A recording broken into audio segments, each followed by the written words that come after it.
ସମସ୍ତେ କହୁଛନ୍ତି କଣ୍ଟେଣ୍ଟ ବହୁତ ଭଲ ହେଇଛି ଏବଂ ଟାଇମିଂ ମଧ୍ୟ ଭଲ ଅଛି ଫିଲ୍ମର 2.5 ଘଣ୍ଟା 3 ଘଣ୍ଟା ପାଖାପାଖି ସବୁ ଠିକଠାକ ଅଛି ଦର୍ଶକଙ୍କ ତରଫରୁ କିଛି ନିରାଶ ହେଇନାହାନ୍ତି ଦର୍ଶକ ତ ଆପଣଙ୍କ କହିବା ଅନୁସାରେ ସେଇ ବର୍ଷା ପାଇଁ ଟିକେ ଭିଡ଼ କମି ଯାଉଛି ନା କେତେଟା ଶୋ ଯେମିତି ନା ଆପଣଙ୍କ ସୋମବାର ମଙ୍ଗଳବାର ବୁଧବାରରେ 2ଟା ବେଳ କି 2:30 ବେଳେ ଖରାବେଳେ ଶୋ କିଏ ଯିବ ଚାକିରି ଛାଡ଼ିକି ଆସିଯିବ ସବୁ ଆସିବନି ନା ତେଣୁ ତାର ବିଭିନ୍ନ ଦିଗନ୍ତ ରହିଛି ତେଣୁକରି ଆମକୁ ଲାଗୁଛି ଯେ ଆଗାମୀ ଦିନରେ ଯେମିତି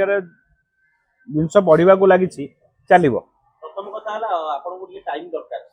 ହଲ୍ ମାଲିକ ଟାଇମ୍ ଦେବା ଦରକାର ନା ନା ଦଉଛନ୍ତି ସଫିସିଏଣ୍ଟ ଟାଇମ୍ ଦଉଛନ୍ତି ଆଗକୁ ବି ଦେବେ ସବୁଠୁ ବଡ଼ ଜିନିଷ ଯୋଉଟା ଆମେ ଦେଖିବାକୁ ପାଇଥିବେ ଆଗାମୀ ବିଗତ ଦିନରେ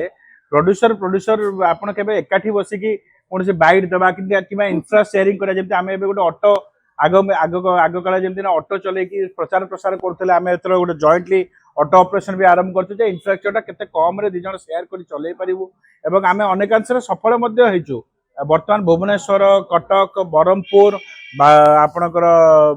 ବାଲେଶ୍ୱର ଭଦ୍ରକ ଏ ସବୁଠାରେ ଆମେ ଅଟୋ ଚାଲୁଛେ ଏବଂ ଅଟୋ ପାଖକୁ ବହୁତ ଲୋକ ଆସି ଉତ୍ସାହର ସହିତ ଠିଆ ହେଉଛନ୍ତି ଏବଂ ଫଟୋ ମଧ୍ୟ ଉଠାଉଛନ୍ତି ତେଣୁ ଆମକୁ ଲାଗୁଛି ଆଗାମୀ ଦିନରେ ଭଲ ଚାଲିବ ଏବଂ ଷ୍ଟାର ମାନେ ଯୋଉ ହଲ୍ ଭିଜିଟ୍ କରିବା ବର୍ତ୍ତମାନ ବହୁତ ସମୟରେ ହଲ୍ ଭିଜିଟ୍ କରୁଛନ୍ତି ଆଉ ଇଏ ଆଗରୁ କରୁଥିଲେ ବର୍ତ୍ତମାନ ବହୁତ ସାରା ଷ୍ଟେଜ ଶୋ ଫଙ୍କସନ ଅଛି ଯେହେତୁ ରଥଯାତ୍ରା ଅଛି ଦେଶ ସାରା ବହୁତ ସିନେ ଆର୍ଟିଷ୍ଟ ବର୍ତ୍ତମାନ ଓଡ଼ିଶା ବାହାରକୁ ଯାଇଛନ୍ତି ଯୋଉମାନେ ଆମ 2 ଜଣଙ୍କର ଯେମିତି ଆମେ ଶିବାନୀ ସଙ୍ଗୀତା କର୍ଣ୍ଣବା ଯେ ସିଏ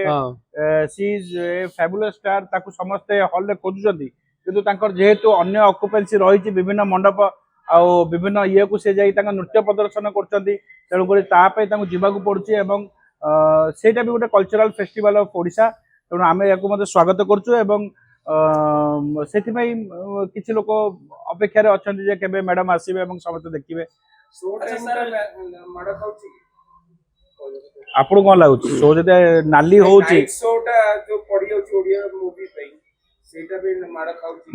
ମୋ ମତରେ ଯେକୌଣସି ସମୟ is right time if eat is post 11 before 9 ଯଦି 9ଟା ରାତି 9ଟା ପୂର୍ବରୁ ଶୋ ଆରମ୍ଭ ହେଇଯାଉଛି ଏବଂ ଦିନ 11ଟା ପରେ ଶୋ ଚାଲୁଛି ତାହେଲେ every time is a good time ବହୁତ ଆପଣ ଯଦି ଦେଖିବେ ବିଗତ ଦିନରେ ଅନେକ ସିନେମା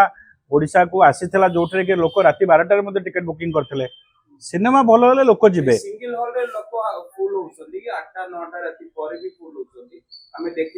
ଜଣକ ଲୋକଙ୍କୁ ଦେଖିକି ତ ଆମେ ଆଉ ସମୟଟାକୁ ନିର୍ଦ୍ଧାରଣ କରିପାରିବା ନାହିଁ ତେଣୁ ଆମେ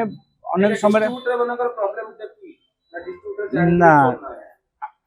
ଆପଣ ମତେ ଗୋଟେ କଥା କୁହନ୍ତୁ ଆପଣ ଯଦି କାଲି ଡିଷ୍ଟ୍ରିବ୍ୟୁଟର ଥାନ୍ତେ ଆପଣଙ୍କୁ ଗୋଟେ ପ୍ରାଇମ ଟାଇମରେ ଆପଣଙ୍କର ବିଲିଂ କଲେକ୍ସନ ଭଲ ହେଇଥାନ୍ତା ଆପଣ ସେଠି କାହାକୁ ଦେଇଥାନ୍ତେ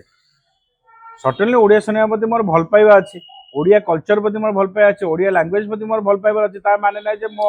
ପିଲାଙ୍କୁ ଦାଣ୍ଡରେ ବସେଇକି ମୁଁ ଆସିକି ଓଡ଼ିଆ କଲଚରକୁ ଭଲ ପାଇବି ଏଟା କେହି କରିବେନି କାହାକୁ ଦୋଷ ଦରକାର ନାହିଁ ଆକ୍ଚୁଆଲି ଆମେ ଗୋଟେ ଭଲ ଫିଲ୍ମ କରିଛୁ ଆମେ ଅତି ସୁନ୍ଦର ଫିଲ୍ମ କରିଛୁ ଲୋକ ଦର୍ଶକ ହେଲେ ସେ ମୁଖ୍ୟ ସେ ହେଲା ଆମ ପାଇଁ ଭଗବାନ ତାଙ୍କ ହାତରେ ସବୁ କିଛି ତ ଫିଲ୍ମ ଚାଲିବ ନ ଚାଲିବ ତାଙ୍କ ହାତରେ ବହୁତ ଗୋଟେ ବଢିଆ ଜିନିଷ ଦେଖୁଥିବେ ଆଗାମୀ ବିଗତ ଦିନରେ ଆପଣ ବହୁତ ଥର ଦେଖୁଥିବେ ଯେ ସିନେ ନିର୍ମାତା ଏବଂ ସିନେ ଲୋକ ବହୁତ ହଲ୍ ଭିଜିଟ୍ କରୁଥିଲେ ତେଣୁ ଏବେ ମଧ୍ୟ କରୁଛନ୍ତି ତେଣୁ ଆମକୁ ଲାଗୁଛି ଭଲ ହବ।